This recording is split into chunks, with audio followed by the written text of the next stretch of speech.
कैसे हैं आप सब। आप सभी का आपके अपने YouTube channel sociology with Sangeeta में मैं संगीता स्वागत करती हूं।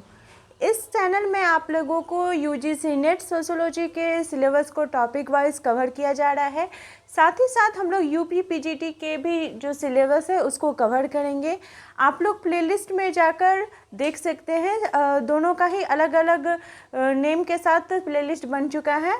और जैसा कि अभी एनटीए की जो ऑफिशियल नोटिस आ रही है उसके अनुसार ऐसा लग रहा है कि जो हमारा नेट का एग्ज़ाम है जो कि 12, 13, 14 को अगस्त को होने वाला है वो थोड़ा और पीछे जा सकता है।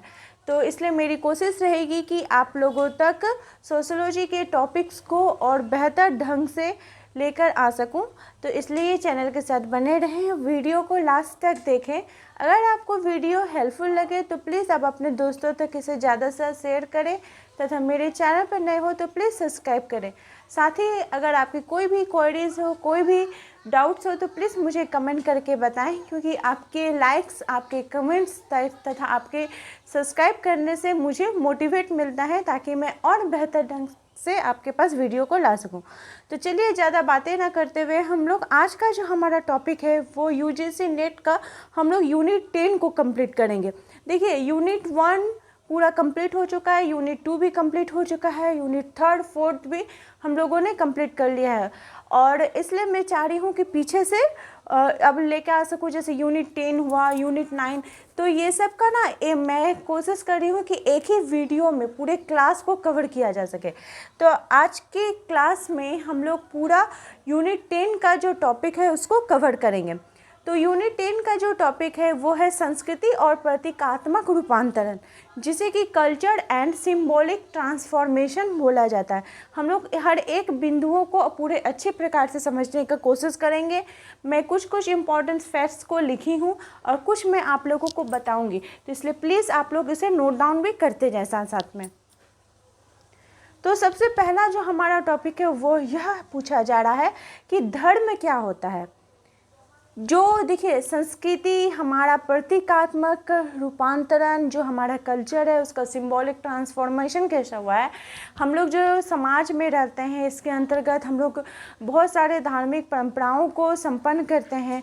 तो वे जो धार्मिक परंपराएं हैं, जो अनुष्ठान है, वो आखिर आई कहाँ से है, उसका विचार कहाँ से उत्पन्न हुआ है और ये धार्मिक परंपराएं क्या है। तो इसी के अंतर्गत जो सबसे पहले हम लोग चर्चा करेंगे वो यह करेंगे कि धर्म क्या होता है। तो धर्म जो होता है वो हमारे विश्वासों का पुंज होता है, हमारा आचार विचार होता है, हमारे नैतिक आदर्शों की श्रृंखला होती है। इसी के संदर्भ में इमानुएल दुर्कheim जी बताते हैं, उनके अनुसार धर्म को विश्वासों और प्रथाओं की मिलीजुली पद्धति माना गया है। इमानुएल दुर्कheim जी बताते हैं कि जैसे देखिए, हमारा विश्वास यानी हमारा बिलीफ, हम लोग बिलीफ किस में करते हैं, जो कि हमारे धर्म के अंतर्गत बन जाता है। कि जैसे कोई पेड़ पौधा हुआ, हम लोग तुलसी का पेड़ हर जितने भी परिवार है उसके घर में आप देखिएगा कि तुलसी का पौधा जो है वो आंगन में रहता है, उसमें सभी जो है जल चढ़ाते हैं, उसकी पूजा करते। पीपल का पेड़, इस प्रकार से बहुत सारे पेड़ पौधे होते हैं जो कि हमारे पूजा का करते हैं हम लोग। तो ये हमारा बिलीफ है, हमारा विश्वास है। तो धीरे धीरे बार बार इसको रिपीट किया जाता है, बार बार सभी के द्वारा इस पूजा को किया जाता है। तो बार बार रिपीटेशन के कारण ये क्या बन जाती है, हमारे लिए प्रैक्टिस बन जाती है। प्रैक्टिस बनने के क्या होता है कि हमारे मन में, हमारे विचार में, हमारे अचेतन मस्तिष्क में ये एक मॉरल परसेप्शंस के रूप में पैदा हो जाता है, हमारे मॉरल परसेप्शंस के रूप में हमारे मस्तिष्क में रहता है। यानी कि ये हमारा एक नैतिक आदर्श बन जाता है, इसको हम लोग चेंज नहीं करते हैं। हम लोग जानते हैं कि माँ तुलसी का पेड़ में जल चढ़ाना चाहिए, संध्या को आरती देना चाहिए, ये हमारा एक नैतिक आदर्श बन जाता है। इसलिए इमानुएल दुर्कheim जी बोलते हैं कि बिलीफ प्लस कस्टम जब हो जाता है तो यह पवित्र भावनाओं से संबंधित हो जाता है। इसी के बाद धर्म को लेकर इमानुएल दुर्कheim जी बताते हैं कि धर्म क्या है, तो भयावह स्थिति से हमें निकलने में मदद करता है। धर्म को उन्होंने नैतिक संहिता माना है। नैतिक संहिता वाला समूह माना है कि धर्म क्या करता है, नैतिक संहिता का निर्माण करता है। नैतिक संहिता का मतलब हो गया कि जैसे देखिए कोई मंदिर हो गए, कोई चर्च हो गए, तो वो क्या होते हैं, हमारे इमोशनल एस्पेक्ट से जुड़े होते हैं, यानी हमारे भावनात्मक पक्ष के साथ जुड़े होते हैं, और उसके प्रति जो हमारी अभिव्यक्ति होती है, हमारी आस्था होती है, तो वो क्या कहलाती है, धर्म कहलाती है। ठीक है, तो ये हमें एक डर से निकलने में हमें मदद करता है। इसी के संदर्भ में जो और भी विभिन्न समाजशास्त्री हैं, उन्होंने भी धर्म को लेकर एक अलग अलग परंपराओं के बारे में बात की है। जैसे कैल्विन महोदय जी ने नियतिवाद के सिद्धांत को दिया है। मैक्स वेबर जी के अनुसार धार्मिक विचार विकास के साधन हो सकते हैं। वहीं कार्ल मार्क्स जी ने धर्म शोषण के विरुद्ध यानी विरोध की एक पद्धति माना है। इमानुएल दुर्खैम जी किसी भयावह स्थिति के लिए धर्म को एक भावनात्मक अभिव्यक्ति के रूप में मानते हैं। स्पेंसर महोदय जी रहस्यमय पहलुओं की व्याख्या करते हैं धर्म को लेकर, और वहीं पॉल रेडिस जो जी महोदय हैं, वे धर्म को समाज का एकीकृत रूप मानते हैं। अब हम लोग देखते हैं कि धर्म जो है, धर्म हम लोग जो संपन्न करते हैं, हमारा जो धार्मिक परंपरा है, तो किस किस रूप में हम इसको अभिव्यक्त करते हैं। तो सबसे पहला आ जाएगा अनुष्ठान। अनुष्ठान का तात्पर्य हो गया कि रीति रिवाज। रीति रिवाज के अनुसार अगर बात की जाए तो बार बार की जाने वाली प्रक्रिया को हम अनुष्ठान कहते हैं। यह प्रतीकात्मक कृतियों का व्यवस्थित क्रम होता है जिनका धार्मिक विश्वास के संदर्भ में विशिष्ट अर्थ होता है। अनुष्ठानों को हम लोग समारोह में के रूप में एक औपचारिक पूर्वक रूप से संपन्न करते हैं, और प्राय अनुष्ठानों में देखा गया है कि जो सर्वमान्य रूप से जो संक्षिप्त रूप से संपन्न कराया जाता है, और ये जो प्रथा है ये प्राचीन समय से ही चली आ रही है। और ये अनुष्ठान जो होता है ये व्यक्तिगत रूप में भी हो सकता है और ये सामूहिक रूप में भी हो सकता है। जैसे हो गया मैरिज सेरेमनी हो गया, आपका बच्चा हुआ तो उसके 6 महीने पर राइस सेरेमनी हो गया। तो इस प्रकार के जो अनुष्ठान होते हैं इसमें कुछ सामूहिक प्रतिनिधानों को फॉलो करते हुए, कुछ नियमों को फॉलो करते हुए, धर्म को फॉलो करते हुए जो संपन्न किया जाता है वो अनुष्ठान कहलाएगा। आस्था मतलब माने हुए तथ्यों के प्रति जो विश्वास की एक पद्धति होती है उसको हम लोग आस्था के रूप में जानते हैं। यह नैतिकता मनुष्य के व्यवहार के लिए एक संहिता के रूप में कार्य करती है। थर्ड है विश्वास। विश्वास मतलब अतीत से चले आ रहे रीति रिवाजों का बोध होता है जो अलौकिक शक्ति और मनुष्य के मध्य संबंध की व्याख्या करता है। समूह द्वारा मान्यता प्राप्त मतों का यह समूह होता है। जब पूरा समूह उस किसी तथ्य को मानता है तो वो किस रूप में हो जाती है, तो वो विश्वास का प्रतिफल हो जाता है। जैसे आप देखेगा कि बहुत सारे ऐसे ट्राइब्स जो कम्युनिटी होती हैं उनमें कोई स्पेसिफिक ट्रीज़ को लोग पूजा करते हैं, तो उनके पूरे समूह का उसमें विश्वास हो जाता है, तो वो उनका क्या हो जाता है, एक धार्मिक विश्वास प्रति चिन्ह हो जाता है, धार्मिक विश्वास हो जाता है, और उनको पूरा समूह जब मान्यता देता है तो वो फिर विश्वास का रूप हो जाता है। फोर्थ उन्होंने जिस बारे में बात किया गया है वो है कि जीवन यात्रा संस्कार। इसकी बात की गई है वेन गैनेप जी के द्वारा। उन्होंने लेट्स राइट्स द पैसेज नामक अपनी पुस्तक में इसके बारे में बात की है। उनके अनुसार ऐसा समारोह जो निश्चित समय पर आयोजित किया जाता है और जो किसी व्यक्ति के विवाह, मृत्यु या बीमारी के समय आयोजित किया जाता है उसको जीवन यात्रा संस्कार कहा जाता है। यह व्यक्ति के समूह और सामंजस्य का प्रतीक होता है। मान लीजिए विवाह के समय जो संस्कार किया जाता है, या फिर किसी मृत्यु हो गई तो जो 13 दिन तक जो संस्कार चलता है वो किसके अंतर्गत आ जाएगा, जीवन यात्रा संस्कार के अंतर्गत आ जाएगा। फिर हम लोग देखते हैं कि धर्म के संबंधित विभिन्न जो मनोवैज्ञानिक थे उन्होंने कौन कौन से सिद्धांतों को दिया है। तो धर्म का उद्भव जो होता है वो मुख्य रूप से भय के कारण हुआ है। ये बात किन्होंने बताया है, तो टाइलर कालेजी ने। धर्म का अर्थ है भावनाएं। ये जो अभिव्यक्ति है ये R.S. लोबी जी के द्वारा दी गई है। धार्मिक रोमांच की अभिव्यक्ति संकट की घड़ी में उत्पन्न होती है। यह कथन जो है ये पॉल रेडिन जी का है। जादू धर्म दोनों क्षेत्रों की विशेषता धार्मिक रोमांच है। यह कथन, ये जो मनोवैज्ञानिक सिद्धांत है, यह गोल्डन वाइजर के जी के द्वारा दिए गए हैं। इस सभी को आप लोग नोट डाउन करते जाइए। और फिर बात की गई है कि धर्म और जादू टोने का उद्भव भाव प्रवण तनाव की स्थितियों में होता है। तो यह कथन मेलिनोवस्की जी के द्वारा दिया गया है। और अपराध की भावनाएं जो है वो फ्रायड महोदय जी के द्वारा दिया गया है। अब हम लोग देखते हैं कि व्यक्तित्व विकास की जो अवस्थाएं हैं वे कौन कौन सी हैं। तो व्यक्तित्व विकास की 3 अवस्थाएं बताई गई हैं। सबसे पहला है आत्मरति यानी स्वयं से प्रेम, जिसे कि जादुई अवस्था भी बोला जाता है। सेकंड जो है वो है वस्तु अन्वेषण यानी माता पिता पर आश्रित, इसे धार्मिक अवस्था माना गया है। और थर्ड है परिपक्वता, जिसे वैज्ञानिक अवस्था बोला गया है। अब हम लोग देखते हैं कि विश्वास क्या होता है।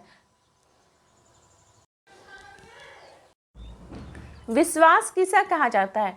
तो विश्वास जो है ये विचारों के बनने की प्रणाली है, अर्थात किसी वस्तु के होने ना होने संबंधी विचार अनुष्ठान क्रिया की प्रणाली है। यह धार्मिक विश्वासों का मूर्त रूप होता है। और इवांस प्रिचार्ड जी ने धर्म के उद्भव से संबंधित विभिन्न सिद्धांतों की आलोचनात्मक विश्लेषण किया है। उनकी जो पुस्तक है सोशल एंथ्रोपोलॉजी, इसमें उन्होंने धर्म से संबंधित विभिन्न आयामों की बात की है। अब हम लोग एक एक करके धर्म के विभिन्न रूपों को देखते हैं। तो धर्म के अंतर्गत सबसे पहली जो बात आती है प्रतीक के बारे में। तो इसके संदर्भ में रेडक्लिफ ब्राउन महोदय जी कहते हैं कि वह हर वस्तु जिसका कोई अपना अर्थ होता है वो प्रतीक कहलाता है। अर्नेस्ट कैसियर जी ने कहा है कि प्रतीक प्राकृतिक न होकर कृत्रिम सूचक है। वह अर्थ है मानवीय ज्ञान का अनिवार्य रूप है से प्रतीकात्मक रूप होता है।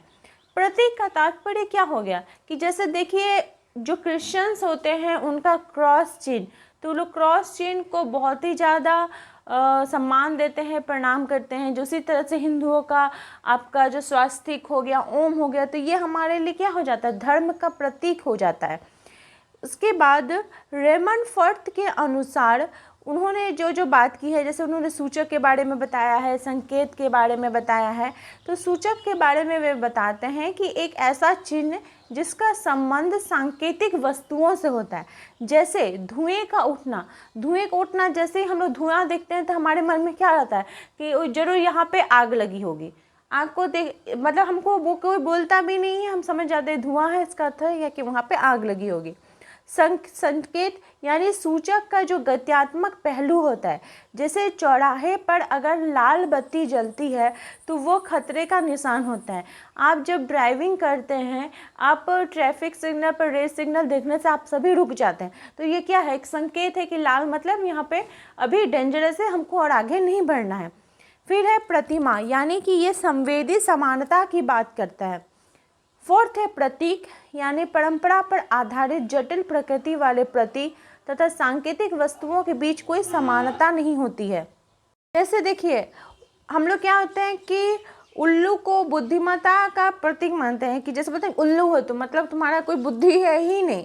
तो प्रतीक जो है वो अमूर्त धारणा होता है, विश्वास से संबंधित होता है। प्रतीक के द्वारा जिस वस्तु को चिन्हित किया जाता है वह जरूरी नहीं है कि इसके पीछे कोई संबंध है, इसका कारण भूतकालीन अनुभव भी हो सकता है।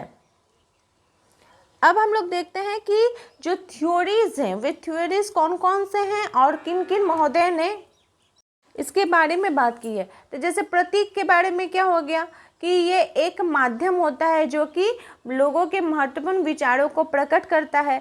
प्रतीक से किसी सारगर्भित बात को का चित्रण किया जाता है कि जैसे मान लीजिए राष्ट्रध्वज हो गया, राष्ट्रगान का सम्मान हो गया, तो ये हमारा प्रतीक होता है, हम उसका अपमान सहन नहीं कर सकते हैं।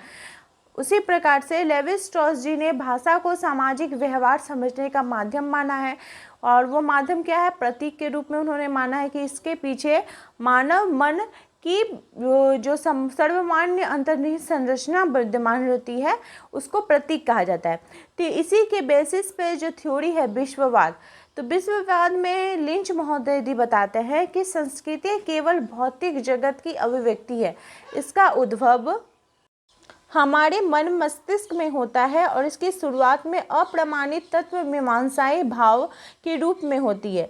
धर्म का कार्य इहलोक तथा परलोक के बीच सेतु बनाने का है और यह ईश्वर की सर्वशक्तिमान शक्ति के माध्यम से असहाय लोग जो होते हैं उनको सहायता पहुंचाने का कार्य करता है।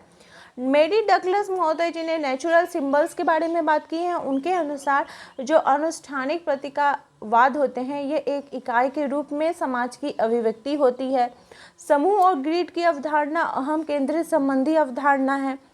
उसके बाद क्लिफर्ड गिट्स जी ने जो गिट्स जी थे उन्होंने धर्म को एक सांस्कृतिक व्यवस्था माना है जो कि मनुष्य के अस्तित्व का अर्थ समझती है, प्रतीक के अर्थों का वाहक है। अर्थ व्यक्ति के मन में नहीं उपजते वरन कहाँ उपजते हैं, ये सार्वजनिक रूप से उपजते हैं। इन्होंने संस्कृति के बौद्धात्मक पक्ष की बजाय भावनात्मक पक्ष पर बल दिया है। वक्ता श्रोता आपस में प्रतीकों और अर्थों का क्या करते हैं, सहभागिता करते हैं। क्लिफर्ड गिट्स जी की जो पुस्तक थी मूड एंड मोटिवेशन, इसमें उन्होंने अपनी थ्योरी को इसके बताया था और इसमें उन्होंने एक धार्मिक प्रतीक के रूप में तथ्य का मूल्यांकन किया था, इसके बारे में बात की थी। अब हम लोग देख लेते हैं कि धर्म और अर्थव्यवस्था के बीच क्या रिलेशन है। तो कार्ल मार्क्स जी ने देश के जो उत्पादन और उपभोग एवं वितरण की जो प्रणाली से संबंधित व्यवस्था थी उसके अनुसार वे बताते हैं कि धार्मिक मान्यताएं उपभोग तथा उत्पादन को भी प्रभावित करती हैं, क्योंकि जैसे हमारे विचार होते हैं हम सामान्यतः वैसा ही कार्य करते हैं। ये बात बताया था मैक्स वेबर जी ने। मार्क्स जी के अनुसार धर्म क्या करता है, शासक वर्ग की एक विचारधारा है। कार्ल मार्क्स जी के अनुसार जो उपनिवेशवाद के कारण हिंदू धर्म का पतन होगा। मैक्स वेबर जी बताते हैं कि कर्म सिद्धांत विकास में रुकावट लाएगा। वहीं मिल्टन सिंगर जी बताते हैं कि संयुक्त परिवार अपने को और जो औद्योगिक क्षेत्र है उसके अनुकूल बनाता है। और फिर विश्वेश्वरवाद की बात की गई है। इसी के अंतर्गत धर्म और राजनीति में सांप्रदायिकता की बात की गई है, धर्मनिरपेक्षता की बात की गई है।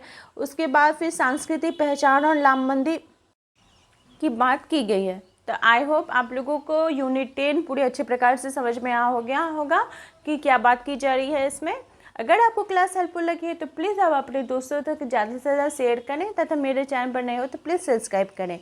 मेरे चैनल के साथ बने रहने के लिए आप सभी का थैंक यू।